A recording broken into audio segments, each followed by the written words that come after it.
Assalamu alaikum everyone. Welcome to the second episode of our next level C++ series. आज के इस episode में हम सीखेंगे about the basic structure of a C++ program, the variables and input output in a C++ program. ये जो है मैं जल्दी जल्दी करने की कोशिश करूँगा, मैं ज़्यादा लंबी वीडियो नहीं बनाऊँगा। I will only discuss the main points और इसके बाद हम एक एक्सरसाइज वीडियो रखेंगे, ठीक है, जिसमें इससे रिलेटेड हम एक एक्सरसाइजेस करेंगे, कुछ प्रॉब्लम्स करेंगे, जिससे आपकी प्रॉब्लम सॉल्विंग स्किल्स भी डेवलप होंगी और आपको अच्छे से प्रॉब्लम्स सॉल्व करना भी आ जाएंगे। तो आज की वीडियो का हम आगाज़ करते हैं। सबसे पहले हम पढ़ते हैं वेरिएबल्स क्या होते हैं। What are variables?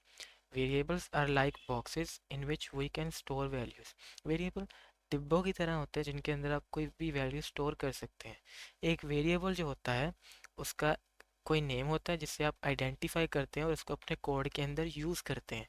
एक टाइप वो जो स्पेसिफाई करती है कि आप किस तरह की चीज़ उसके अंदर स्टोर करवा सकते हैं। फॉर एग्जांपल एक डिब्बा है ना, अगर आप डिब्बे के ऊपर लिख देंगे कि इसके अंदर गिलास ही रखे जाने हैं तो जो समझदार बंदा है उसके अंदर गिलास ही रखेगा, ठीक है।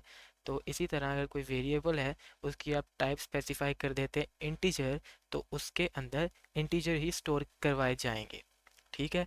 और एक वैल्यू वैल्यू वो जो इसके अंदर स्टोर करवाई जाएगी। For example int age is equal to 20, ये एक वेरिएबल है जिसका नाम हमने एज रखा हुआ है, जिसके अंदर 20 वैल्यू स्टोर की हुई है।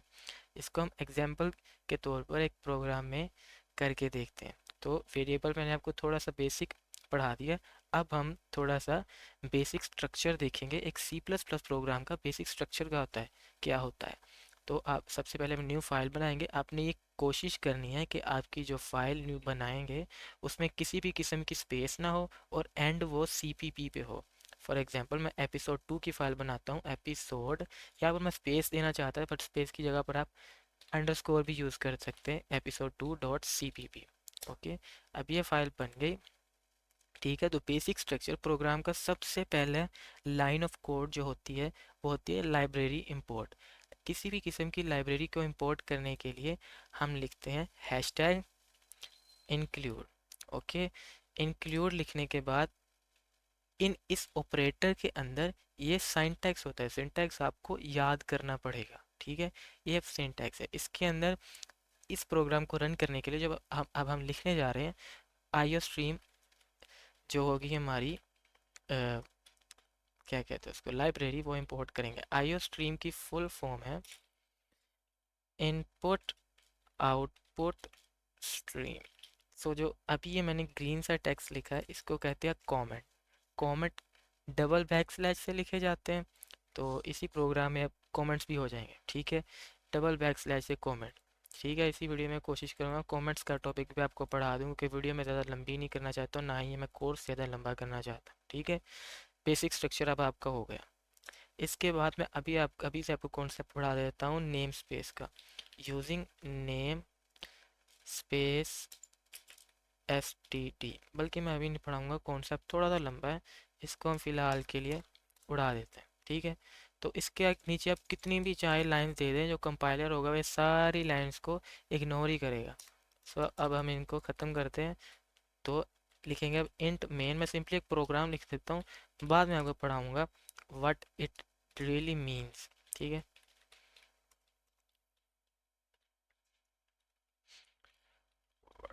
Hello world, okay, terminator return, okay.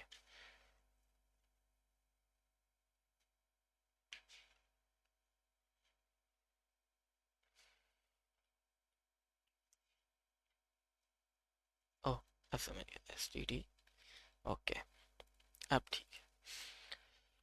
सो सबसे पहले मैंने आपको बता दिया जो हैशटैग इंक्लूड है, दिस इंडिकेट्स कि हम कोई लाइब्रेरी इंपोर्ट करने जा रहे हैं, ठीक है। इसके बाद हमने ये दो एंगल ब्रैकेट्स के अंदर लाइब्रेरी का नाम लिख दिया जो कि है IO stream. IO stream basically input और आउटपुट के लिए यूज़ होती है, लेकिन इसमें और भी काफ़ी सारे फंक्शंस आ जाते हैं, लेकिन इसके नाम में इनपुट आउटपुट स्पेसिफाइड, तो हम इसको इसी नाम से पुकारते हैं, ठीक है। इसके बाद जो हमारी अगली लाइन है उसमें है इंट मेन। इंट मेन हमारा एक मेन फंक्शन है, ठीक है। तो इसको मैं फॉर एक एग्जांपल आपको देता हूँ। फॉर एग्जांपल, एक बंदा है, ही ओन्स आ होटल, ठीक है, होटल, और मैनेजर है उसके अंदर, ठीक है। मैनेजर जो है, he manages all the things on behalf of the owner, क्योंकि ओनर ने उसको दी हुई है एक्सेस। इसके साथ मैं ये हाइफन लगा के ओनर लिख देता हूँ जी, ओनर, ठीक है। फॉर एग्जांपल, एग्जांपल के तौर पर फंक्शंस का कॉन्सेप्ट समझाने जा रहा हूँ आपको। एक होटल है, होटल का ओनर है, ठीक है। ओनर जो है वो गल्ले पे बैठा हुआ है, he is taking the orders, ठीक है। जो वेटर है, वेटर जाता है। एक बेसिक जो ढाबा है ना, मैं उसकी एग्जांपल ले रहा हूँ, ठीक है। एक ओनर बैठा हुआ है गल्ले पे, वेटर जाता है, वेटर ने जाकर ऑर्डर लिया कस्टमर से, वेटर ने लाकर दिया ऑर्डर की जो कॉपी थी, ओनर ऑर्डर की कॉपी ओनर को दी। ओनर ने क्या किया, मैनेजर को वो आगे रिले कर दी। इस अगर हम इसको प्रोग्रामिंग की सेंस में देखें तो ओनर हम हैं, ठीक है। ओनर हम है, और जो हमारा मैनेजर है ना, वो ये मेन फंक्शन है, ठीक है। मेन फंक्शन जो है वो मैनेजर है, तो मैनेजर को जब वो कॉपी दी तो उसने बाकी जो वर्कर्स थे, वर्कर्स, वो कॉपी के थ्रू उन वर्कर्स को बताना शुरू कर दिया कि आपने ये worker one, for example, worker one is equal to the chef, ठीक है। वो शेफ है, वो खाना बनाएगा, ठीक है। जो हमारा वर्कर टू है, वो जी काम, वो है जी तंदूर पे काम करते हैं, तंदूर कर देते हैं इसके साथ, तंदूर, ओके। सो जो वर्कर वन है वो शेफ है, उसने खाने तैयार करने हैं। जो वर्कर टू है तंदूर है। तो मैनेजर है ना, उसने सारा काम बांट दिया कि तुमने अब क्या करना है जी, एक बंदे ने रोटियां लगानी, एक बंदे ने जो है खाना बनाना है। तो जो मैनेजर है ना, वो इसको हम इधर मेन फंक्शन लेंगे, ठीक है। इधर फॉर एग्जांपल हम दो फंक्शन लिख लेते, अभी आपने इसको समझने की कोशिश नहीं करनी, सिर्फ आपको मेन फंक्शन समझाने के लिए मैं कर रहा हूँ, ठीक है। वर्ड इसके अंदर मैं लिख देता हूँ जी, वर्कर वन, ठीक है, और ये पैरेंथेसिस आ गई, ओके। तो जो कोई भी आप नया फंक्शन लेते हैं ना, तो आपने उसको मेन फंक्शन के बाहर लेकर आना होता है, ठीक है। तो फॉर एग्जांपल वर्कर वन है ना, हम इधर गए तो उसने कहा हाँ जी आपने ये काम करना है, तो वर्कर वन को रिले कर दिया इसने काम। फिर सिमिलरली वर्कर टू को रिले कर दिया काम, वर्कर थ्री को रिले कर दिया, ओके। तो दिस वर्क्स है ना एज अ मैनेजर, ठीक है। ये इसकी इंट जो है ना, ये इसकी रिटर्न टाइप है। फॉर एग्जांपल, एग्जांपल लिखा ही हुआ है, यहाँ पर लिखा हुआ है रिटर्न ज़ीरो। रिटर्न ज़ीरो का मतलब है अगर प्रोग्राम सक्सेसफुली रन होगा, तो ये हमारे ऑपरेटिंग सिस्टम को ये जो ज़ीरो वैल्यू हमने स्पेसिफाई यहाँ पर की हुई है ना, उसको वो रिले कर देगा कि भाई प्रोग्राम सक्सेसफुली रन हुआ है। इसकी जो दलील है वो ये ज़ीरो है जो मैंने तुम्हें दिया है, ठीक है। ये उसकी दलील होगी, ओके हो गया। और बाद में हम इस लाइन की तरफ आते हैं, जो हमने मेन फंक्शन की जान है, जिसमें जो हमें आउटपुट मिलना है, एस टी डी, और ये डबल कॉलम्स जो हमने डाले हुए हैं, ये वेरिएबल कोलिजन से बचाता है। इस चीज़ को मैं अभी स्पेसिफाई नहीं करूँगा। नेक्स्ट जो हमारी वीडियो होगी, हम उसमें सबसे पहले जो नेम स्पेस होगी उसके ऊपर बात करेंगे, then we will move forward, okay. अभी जो इस लाइन को आपने सिर्फ फोकस करना है, ठीक है, सी आउट। और ये जो है ना, किसी भी करेक्टर को, किसी भी वेरिएबल को, किसी भी लाइन को, स्ट्रिंग को आउटपुट करवाने के लिए, आउटपुट देने के लिए ये फंक्शन हम यूज़ करते हैं ज़्यादातर। बल्कि यूज़ ज़्यादातर यही होता है, और भी हैं लेकिन उनके फंक्शंस और हैं। ये आउटपुट देने के लिए, सी आउट की फुल फॉर्म है जी कमांड आउट, ओके। आउट या आउटपुट कह लो, ठीक है, कमांड आउट है जी इसकी full form, okay.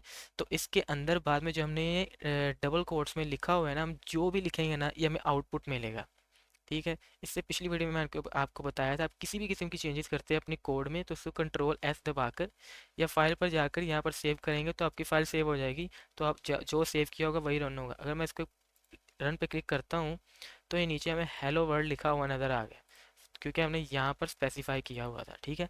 This is the basic structure of a program. कोई भी प्रोग्राम जो होता है सी प्लस प्लस का, उसमें इंट में लिखा हुआ होना ज़रूरी होता है।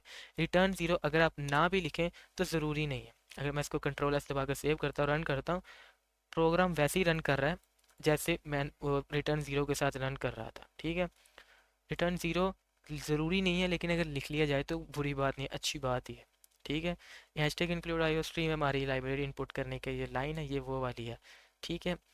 बेसिक स्ट्रक्चर हमने समझ लिया। अब सारे कमेंट्स को, अब कमेंट्स की तो आपको समझ लग गई होगी ना कि मैंने जब भी कोड रन किया, जो जो कमेंट मैंने लिखे हुए थे, इन्होंने ना ही इंटरफेयर किया और ना ही किसी भी किस्म के इनपुट या आउटपुट में आए हैं। ठीक है, कमेंट को आप डबल बैक स्लैश से लिखते हैं और एक मल्टी लाइन कमेंट होता है जो कि ऐसे होता है। देखिए, मैंने आपको पहले ही बताया था, जो अपना होता है वी एस कोड, उसका यही फ़ायदा होता है, आधा कोड लिखते हैं, आधा वो खुद ही फुल कर देता है। फॉर एग्जांपल मैंने बैक फॉरवर्ड स्लैश और ये स्टार पुट किया तो उसने खुद ही कंप्लीट कर दिया। This is a multi line comment. For example मैं यहाँ लिख देता हूँ, दिस, नीचे जाऊँगा, is a multi line comment. Okay, जो हमारा कंपाइलर होता है ना, वो इसको ट्रीट करता है एज अ खाली स्पेस। ठीक है, जैसे मैंने काफ़ी सारी लाइंस पुट की थी ना पहले, तो मैंने कहा था एक खाली स्पेस है, कंपाइलर इसको इग्नोर करता है। कंट्रोल एस करके अगर मैं इसको रन करूँगा ना, तो program same as it is वैसे ही रन होगा जैसे उसको होना चाहिए। ठीक है, अभी मैं सारे कमेंट्स को उड़ा देता हूँ। ठीक है, कमेंट का उम्मीद है आपको समझ आ गया होगा क्या फंडा है। इसको मैं उड़ा देता हूँ। तो हम नेक्स्ट चलते हैं। नेक्स्ट है जी अपनी टाइप्स ऑफ वेरिएबल। वेरिएबल हमारे टोटल 6 टाइप के होते हैं, 6 टाइप के। पहली टाइप है int. Int meaning integer, use to store whole numbers. ठीक है, इसके अंदर होल नंबर्स, माइन नेगेटिव के, ज़ीरो के या पॉजिटिव के, इसके अंदर नंबर स्टोर करवाए जा सकते हैं। ठीक है, इन सब की एग्जांपल हम एक साथ साथ करेंगे और इसको फिर सी आउट के जरिए आउटपुट करवा के मैं आपको दिखाऊंगा भी। ठीक है, जो अपना फ्लोट होता है ना, फ्लोट के अंदर हम डेसिमल वाले नंबर्स, मतलब जिन पॉइंट्स वाले नंबर होते हैं ना, हम वो आउटपुट दे सकते हैं। जो डबल होता है उसके अंदर लार्जर डेसिमल नंबर, मतलब जिनकी वैल्यू ज़्यादा होती है, बड़े। हर इंटीजर की जो होती है एक लिमिट होती है इनपुट और आउटपुट देने की, वो मैं आपको अभी पढ़ाता हूँ। अभी एक मैं ढूंढ लूँ कोई सोर्स तो आपको दिखाता हूँ क्या लिमिट्स होती हैं।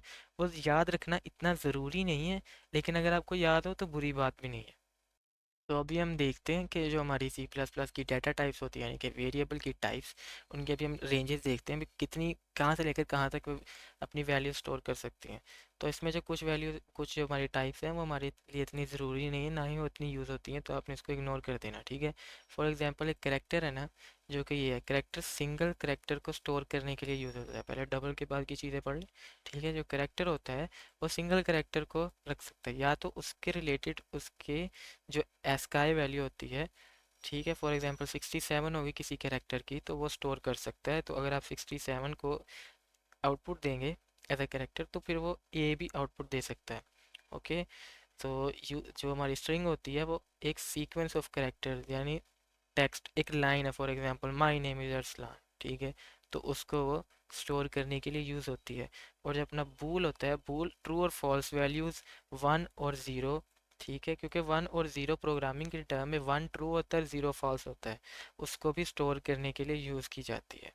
ठीक हो गया, तो these are the 6 types of variable जो हम यूज़ करेंगे, सबसे बेसिक टाइप्स, और इसी से सबका पाला पड़ता है। तो जो अपना कैरेक्टर होता है वो -127 से 127 या फिर 0 से लेकर 255 तक वैल्यू स्टोर कर सकता है। और जो हमारा इंटीजर होता है वो इस भाई साहब से लेकर इस भाई साहब तक वैल्यू स्टोर कर सकता है। जो हमारा लॉन्ग होता है, लॉन्ग इसमें शायद हमने नहीं किया अभी, हाँ लॉन्ग की ज़रूरत भी नहीं है। जो हमारा फ्लोट होता है वो लगभग 7 डिजिट्स तक वैल्यू स्टोर कर सकता है। जिन चीज़ों की ज़रूरत थी मैंने वो आपको पढ़ाई है, जिनकी नहीं थी वो नहीं पढ़ाई। सिंपल। ठीक है, जो अपना डबल होता है, डबल लगभग 15 डिजिट्स तक वैल्यू स्टोर कर सकता है। ठीक है, मतलब काफ़ी बड़ी वैल्यू स्टोर कर सकता है। ये रेंजेस होती हैं इसकी, याद रखना लाजमी नहीं है, अगर आप रख लेंगे तो बहुत अच्छी बात है बस। क्योंकि मोस्ट ऑफ द टाइम कोई भी आप टेस्टिंग के दौरान कोई भी ऐसे long strings of character put कर सकता है। फॉर एग्जांपल जी, कोई यहाँ पर ऐसे लिख दे जी, इनपुट के दौरान अपने कहा जी कोई रैंडम नंबर डाल दो, ऐसे इतना बड़ा करके लिख दे, फुल भरा इतना बड़ा, तो सिंपल सिंपल सी बात है, उसने नहीं उसको एक्सेप्ट करना, तो वो एरर दे देगा। तो आप किसी भी किस्म का कोई भी स्टेटमेंट लगाकर उसको रोक सकते हैं इस तरह का इनपुट देने से। तो रेंजेस पढ़ाने का ये मकसद होता है कि इस तरह का कोई जो हमारे ना प्रोग्राम में इस तरह का कोई गलत प्रोग्राम दे, तो आप उसको रोक सकें। ठीक है, नेक्स्ट अपने आगे जी rules. Rules for naming variables. जो वेरिएबल होते हैं ना, वो हमेशा, या आपके पास दो ही ऑप्शन है। ठीक है, या तो वो किसी लेटर से स्टार्ट होने चाहिए या अंडरस्कोर से। वो किसी भी नंबर से स्टार्ट नहीं हो सकते। अगर मैं फॉर एग्जांपल मैं एक इंटीजर वेरिएबल लेता हूँ, मैं उसको 1 स्टार से स्टार्ट करता हूँ और मैं सेमी कोलन भी लगा देता हूँ, लेकिन वो सिंपली मुझे एरर दे रहा है। एरर देने की उसके पीछे वजह क्या है? उसके पीछे वजह ये है कि मैंने सामने नंबर लगाया हुआ है। ठीक है, वीएस कोड का ये भी फायदा होता है, जहाँ पर एरर होता है ना, वो वाली लाइन को नीचे से रेड कर देता है, नीचे से रेड बॉर्डर दे देता है, जिससे आपको पता हो कि हाँ भाई ये यहाँ पर एरर है। ओके, 1 स्टार है, अगर मैं 1 को हटाकर अंडरस्कोर डाल दूँ तो ये एरर चला जाएगा, वो इसको एज अ वेरिएबल समझने लग जाएगा। ठीक है, नीचे चलते हैं। ये देखिए 1 नंबर, तो उसने you can put it like that. तो आप वेरिएबल के अंदर स्पेसेस नहीं डाल सकते, और किसी भी किस्म का स्पेशल सिंबल, किसी भी किस्म का सिंबल जो है आप सिर्फ अंडरस्कोर यूज़ कर सकते हैं अपना जो वेरिएबल के अंदर। अब कुछ भी हो रहा है, फॉर एग्जांपल मैं यहाँ पर अंडरस्कोर स्टार अगर मैं स्ट्रक कर दूँ, तो ये देखो साथ में जो मैं हाइफन लगाया था ना, वो एज अ उसको वेरिएबल पूरे को नहीं गिन रहा। अगर मैं स्पेस डाल के भी स्ट्रक कर दूँ तो स्टिल वो एज अ वेरिएबल रजिस्टर नहीं हो रहा अब हमारे प्रोग्राम में। तो मुझे स्पेसिस की जगह भी अंडरस्कोर ही यूज़ करना पड़ेगा। ठीक है, स्टार स्टार स्ट्रक तो एज अ वेरिएबल ये कंसीडर हो चुका है। ओके, अब हम नेक्स्ट चलते हैं। तो इसमें कहा जाता है स्पेसिस नहीं यूज़ कर सकते आप, use descriptive names to make your code clear. For example अगर आप किसी भी चीज़ की लेंथ ले रहे हैं तो आप उसको ये ना कहेंगे जी x for x is equal to this और y is equal to that. अगर आप एक रेक्टेंगल का एरिया फाइंड करना है फॉर एग्जांपल, तो आप अगर उसका एरिया फाइंड करने के लिए लेंथ लेंगे तो आप वेरिएबल का नाम भी लेंथ रखेंगे। अगर उसमें कुछ और भी वेरिएबल लेने काफ़ी सारे लें तो आप लेंथ ऑफ द रेक्टेंगल लिख सकते हैं। वेरिएबल का नाम कितना भी बड़ा आप लिख सकते हैं। ठीक है, जितना आप अच्छे से रिमेंबर कर सकें। ठीक है, बड़ा लिखा जा सकता है लेकिन डिस्क्रिप्टिव होना चाहिए, अच्छे से लिखा हुआ होना चाहिए। जितना छोटा आप लिखेंगे पढ़ने वाले के लिए उतनी मुश्किल होगी कि what does this variable mean. ठीक है, तो वेरिएबल डिक्लेयर कैसे किए जाते हैं जी? सबसे पहले उनकी डाटा टाइप बताई जाती है, किस किस्म का डाटा है। फिर बाद में उसका नेम बताया जाता है। अगर आपने अभी उसको किसी भी किस्म की वैल्यूज नहीं देनी है, साइन करनी, तो आप सेमी कोलन लगाकर उसको ख़त्म कर सकते हैं। और अगर आपने एक से ज़्यादा वेरिएबल इनिशियलाइज करने हैं तो आप उसको कोमा लगाकर और भी कर सकते हैं। फॉर एग्जांपल इंट एज, और आपने एज के साथ साथ किसी की हाइट भी लेनी है, हाइट, तो आप ऐसे कर देंगे कोमा लगाकर। तो अगर कोमा लगाएंगे ना तो इसकी भी जो डाटा टाइप होगी वो इंटीजर बन जाएगी और इसकी भी इंटीजर बन जाएगी। ठीक है, फॉर एग्जांपल मैं फ्लोट में लेता हूँ जी, पहले एरिया ले लिया, तो हमने यहाँ पर एरिया ले लिया, तो हम एरिया के अंदर पॉइंट वाली वैल्यू स्टोर की जाती थी। फॉर एग्जांपल नेक्स्ट हम सरकम पेरेंट्स ले लेते हैं और सेमी कोलन लगाकर इसको बंद कर देते हैं। ये देखें वीएस कोड ने खुद ही हमें बता दिया कि भाई ये फ्लोट है सरकम। ठीक है, और एरिया एरिया भी फ्लोट ही है एक, तो खुद बता दिया वीएस कोड ने। वीएस कोड बहुत सारी यूज़फुल चीज़ें आपको खुद ही बता देता है, जो कि डेव सी प्लस प्लस आपको कभी बता भी नहीं सकता है। ठीक है, तो फ्लोट एरिया ये हमें मिल गया। इसके अंदर आप किसी भी किस्म की वैल्यू स्टोर करवा दें। फॉर एग्जांपल, एग्जांपल देने का फ़ायदा नहीं, आप समझ गए होंगे अब तक। ओके, फ्लोट एरिया इस तरह से आप वेरिएबल को इनिशियलाइज करते हैं। दूसरी चीज़, अगर आप किसी चीज़ को पहले से ही देना चाहिए, फॉर एग्जांपल पाई है, पाई पाई मैथ की टर्म है, अगर आप उसको पहले से भी वैल्यूज देना चाहते हैं तो आप 3.14 दे सकते हैं। और आप फॉर एग्जांपल रेडियस फाइंड करना है किसी चीज, एरिया फाइंड करना है सर्कल का, तो आप लिखेंगे area is equal to pi multiplied by, for example radius था हमारा 5 रेडियस था, तो आप उसको आपस में 2 दफ़ा 5 को मल्टीप्लाई भी करवा देंगे 5 का स्क्वायर लेने के लिए, 5 मल्टीप्लाई बाय 5। ठीक है, अभी मैं आपको ऑपरेटर्स भी पढ़ाऊंगा, तो एरिया आप इस तरह फाइंड कर सकते हैं।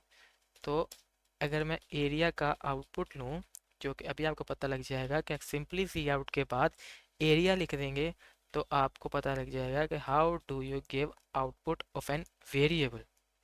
ठीक है, तो इसको हम प्ले कर इसको रन करेंगे तो वो 75 आगे आ गया। ठीक है, ओके हो गया। अब इसको मैं करूँगा एरिया को नहीं बल्कि पाई तक रहने देता हूँ, इसको मैं डिलीट करूँगा। ठीक है, तो अगर मैंने इसके नीचे मैंने एक और आउटपुट की स्टेटमेंट दी है ना, तो इससे हुआ ये है, इसको भी इंट दे के अब ये सारा अच्छे से इनिशियलाइज हो गया है। तो अगर मैं इसको आउटपुट देता हूँ ना, तो होता ये है कि हेलो वर्ल्ड के फ़ौरन बाद ही ये एरिया वाला आ जाता है। तो इसको ख़त्म करने के लिए मैं एंड एल करूँगा। तो ये सॉरी, ऐसे ये लगाकर और एंड एल कर दूँगा, तो ये हमारे साथ हो जाएगा। अब ये ठीक हो गया। नहीं, इसको भी एस टी डी लगाना पड़ेगा हमें। यस। तो ये एस टी डी वाला जो झंझट है ना, इसे जान छुड़वाने के लिए ना मैं सिंपली यहाँ पर लिख दूंगा using name space S T D. Okay, name space S T D लिखने से क्या होगा कि ये जो एस टी डी वाला है ना, अगर मैं इसको ना भी लगाऊँ ना, तो मेरा program same as it is run होगा जैसे पहले हो रहा था। ठीक है। तो ये सिंपली वेरिएबल की कोलिजन से बचाता है। इसको मैं एपिसोड 3 में आपको अच्छे से एक्सप्लेन कर दूंगा। फिलहाल के लिए आप यहीं तक रहें। ठीक है, मैं इसको रन करूंगा तो अगेन ये देखिए हेलो वर्ल्ड। उसके बाद न्यू लाइन मैंने ये डाला एंड एल मतलब एंड लाइन। यहाँ पर लाइन ये एंड हो गई है, नीचे न्यू लाइन से शिफ्ट करके मुझे डिस्प्ले करवाना है। तो 75 उसने हमें सिंपली दे दिया अपना एरिया। ओके, नेक्स्ट चीज़ की तरफ मूव करते हैं।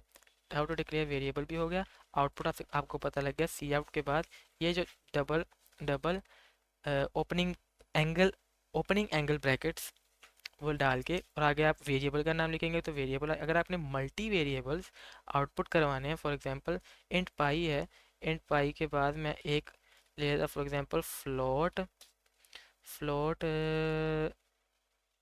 Grade C G P A is equal to 3.5। Okay, for example एक लड़के का सी जी पी आ गया 3.5। तो मैं एरिया के सीधा बाद में अगर मैं सी जी पी ए करूँगा तो मैं पता 75 हमारा एरिया आ रहा था, उसके बाद जो भी नंबर आएगा वो 3.5 ही आना चाहिए। ठीक है, उसमें आउटपुट दिया, मैंने सेव नहीं किया था। कंट्रोल एस दबाऊंगा तो सेव हो जाएगा। सेव करूँगा तो ये देखें 75, यहाँ तक का 75 आ गया हमारे पास इंट एरिया। और सी जी पी 3.5 जो हमने यहाँ पर लिखा था एरिया के फ़ौरन बाद, तो वो हमें 3.5 मिल गया। अगेन अगर यहाँ पर हम एंड एल कर देंगे ना, तो इससे ये होगा कि ये 3.5 भी न्यू लाइन पर शिफ्ट हो जाएगा। 3.5 भी न्यू लाइन पर शिफ्ट हो गया। इस तरह मल्टी वेरिएबल्स भी कर सकते हैं। अगर आपने इसके अंदर ही कोई स्ट्रिंग जो है आउटपुट देनी है, फॉर एग्जांपल मैं यहाँ पर लिखना चाहता हूँ C G P A is space, for example C G P A is, तो हमें सी जी पी में बता देगा। और इस तरह आप किसी भी किस्म की स्ट्रिंग भी एक सी आउट स्टेटमेंट के अंदर लिख सकते हैं। मल्टी स्ट्रिंग्स मल्टी वेरिएबल्स आप एक स्ट्रिंग के अंदर लिख सकते हैं। मैं स्पेसिस डाल रहा हूँ ताकि थोड़ा सा साफ सुथरा नजर आए। कंट्रोल एस करके मैं इसको आउटपुट करवाता हूँ ना, तो ये देखिए सी जी पी एस 3.5।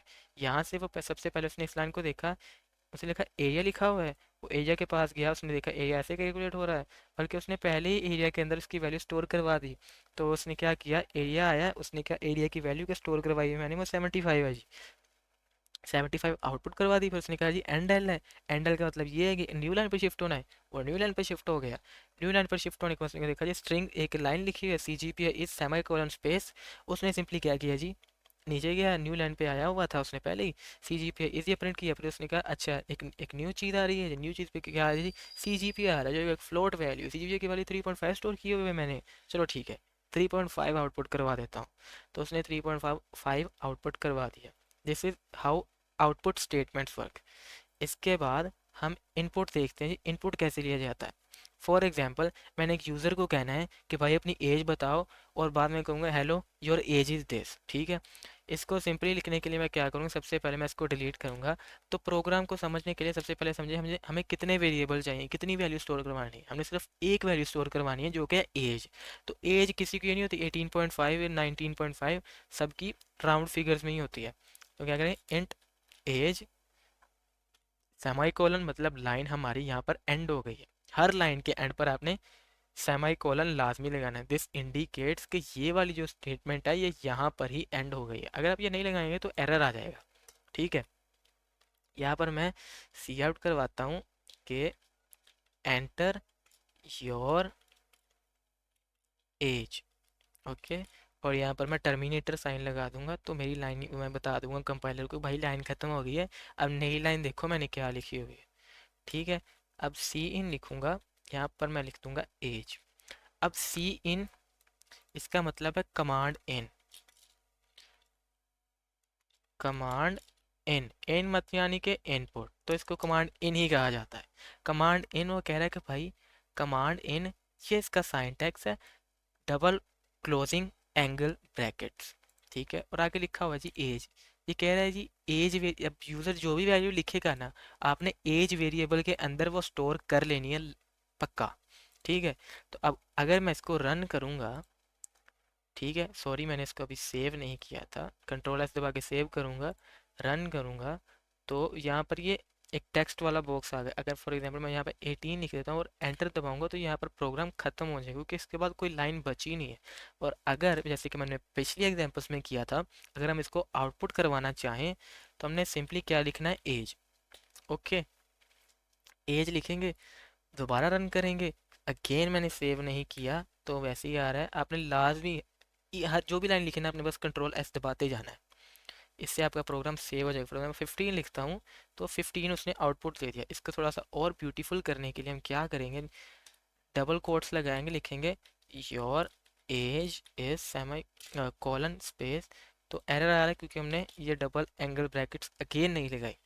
ठीक है, ये एक सी आउट की स्टेटमेंट पूरी हुई ना, इसके बाद हमने उसी स्टेटमेंट में एक और स्टेटमेंट डालनी चाहिए ना, तो हमने ये लिख देना। ठीक है, सिंपल चीज़ है, बहुत सिंपल चीज़ है। आपने क्या किया, कंट्रोल एस दबाकर इसको सेव किया, प्ले पर क्लिक किया, प्ले यानी कि रन कोड। फॉर एग्जाम्पल मैं 17 लिख देता हूँ तो क्या देगा जी, योर एज इज 17। ठीक है, this is how you take inputs and outputs. आगे चलते चलते जैसे जैसे हम न्यू चीज़ें एक्सप्लोर करते जाएंगे, हम और भी चीज़ें देखते जाएंगे कि हम सी आउट और सी एन को और कितना लेवरेज कर सकते हैं और कितना देख सकते हैं। ठीक है, अगर मैं इसको फॉर एग्जांपल फ्लोट कर देता हूँ, फॉर जस्ट वैसे ही चेक करने के लिए कि हम क्या फ्लोट वेरिएबल फ्लोट को इनपुट ले सकते हैं। फ्लोट मतलब इसने अगर मैं इसको 12 सिंपली दूंगा ना, तो इसने खुद ही मुझे पॉइंट जीरो लगा कर दे देना है। क्यों नहीं दिया, पता नहीं क्यों नहीं दिया है, क्योंकि मैंने खुद ही नहीं लगाया था, सीधी सी बात है। अगर मैं इसके साथ पॉइंट लगाता हूँ तो चेक करते हैं कि क्या ये पॉइंट वाली वैल्यू दे रहा है। यस, पॉइंट वाली वैल्यू दे रहा है। अब थोड़ा सा रॉन्ग था मैं यहाँ पर, कि अगर आप पॉइंट वाली साथ में वैल्यू देंगे तो दे देगा।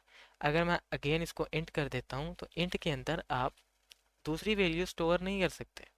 प्ले करूँगा, प्ले करने के बाद मैं यहाँ पर 12.5 लिखूंगा तो सिंपली मुझे 12 देगा। पॉइंट के बाद जो भी होगा वो उसको उड़ा देगा और पॉइंट तो हमें शो ही नहीं करवाएगा। ठीक है, तो इसके बाद मैं इसको बंद करता हूँ। तो बाकी बस यही था इनपुट आउटपुट में। नीचे से चलते हैं, फुल एग्जांपल, ये सिंपली उसने एग्जांपल ली है। पहले उसका दोस्त ने वेरिएबल लिए, एक स्ट्रिंग नेम लिया और एक एज नेम लिया। ठीक है, ये एग्जांपल जो है ना, अगर आप इसको करेंगे ना तो आप नेम लिखेंगे, नेम कैसे लिखेंगे, फॉर एग्जांपल किसी का नाम है जी मोहम्मद अली, तो मोहम्मद के बाद स्पेस ही डालेगा ना। अगर वो स्पेस डालेगा ना तो होगा ऐसे कि जो मोहम्मद लिखेगा वो नेम में स्टोर हो जाएगा, जो अली लिखेगा ना वो एज में स्टोर हो जाएगा। ठीक है, और एज में आप कोई भी टेक्स्ट लिखते हैं ना तो वो उसको ट्रू में कंसीडर करता है। ट्रू की बूल में वैल्यू 1 स्टोर होती है। ठीक है, तो वो इसको एज में कंसिडर कर लेगा। आप इसको, मैं इसको कॉपी करता हूँ सीधी को, आपने यहाँ पर सिंपली सिंगल वर्ड लिखना है तो फिर ये काम करेगी। मैं कंट्रोल आई करके कंट्रोल भी करता हूँ, एस करूँगा, अगर मैं इसको रन करूँ तो सिंपली यहाँ पर मैं नेम लिखता हूँ, for example Arsalan and again Arsalan. For example this is my full name. Enter दबाओगे ना, देखा उसने एज मुझसे मांगी नहीं, simply hello Arsalan you are 0 years old। ठीक है, उसने अरसलान को, ये जो मैंने लिखा था उसको एज अ फॉल्स कंसिडर करके 0 years old कर दिया मुझे।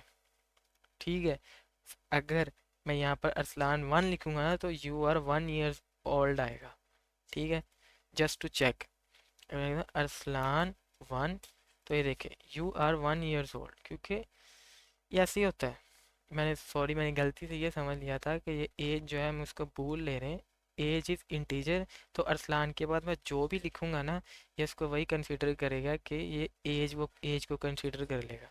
तो ये सारे झंझट को ख़त्म करने के लिए हम एक चीज़ यूज़ करते हैं जो कि होता है सी इन डॉट गेट, एक, ओके, सो एक वेरिएबल में मल्टी मल्टी स्पेस वाला अगर आपने इनपुट लेना है तो उसके लिए आप गेट लाइन फंक्शन यूज़ करते हैं, जिसको कहते हैं get line opening and closing brackets. इसके अंदर आप सी इन जो फंक्शन इनपुट के लिए यूज़ करना चाहते हैं वो, कॉमा डालेंगे, कॉमा के बाद जो वेरिएबल आप लेना चाहते हैं वो है जी अपना नेम। ओके, और इसके बाद ये कर दिया, यस, ओके हो गया। अगर अब मैं अरसलान के बाद मैं पूरा पूरा अपना नेम लिखता हूँ तो वो एज का इनपुट मुझसे मांगेगा। For example Arsalan N A Z I R. Okay, तो एज आ गया, एज मैं हूँ जी 19 साल का। तो hello Arsalan, you are 19 years old. तो अगर मैं अगेन इसको हटा कर सी इन नेम कर देता हूँ तो सिंपली मैं सिर्फ एक ही नाम लिख सकता हूँ अपना, मतलब एक वर्ड लिख सकता हूँ, एक वर्ड से ज़्यादा नहीं। अरसलान। ओके, तो 25 फॉर एग्जांपल। तो hello Arsalan, you are 25 years. Okay, this is a basic input output वाला प्रोग्राम। इसके बाद एक्सप्लेनेशन इसकी मैंने आपको पहले ही दे दी है, तो आप खुद से पढ़ लेना। ठीक है, this is exercises for practice, ये आपने खुद से करनी है।